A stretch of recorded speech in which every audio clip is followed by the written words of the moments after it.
తొలి చూపు చాలంట చిత్తాన చిత్రంగా ప్రేమనేది పుట్టగా 10 మంది అంటుంటే విన్నాను ఇన్నాళ్ళు నమ్మలేదు బొత్తిగా ఆ కళ్ళలో ఆ నవ్వులో మహిమ ఏమిటో ఆ కాంతిలో ఈనాడే నా ఉదయమైనదో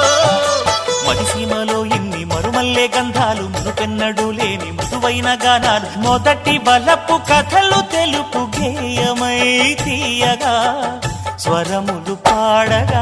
ఏ స్వప్నలోకాల సౌందర్య రాసి నా ముందుకొచ్చింది కనువిందు చేసి ఏ నీలి మేఘాల సౌధాలు విడిచి ఈ నేల నడిచింది ఆ మెరుపు వచ్చి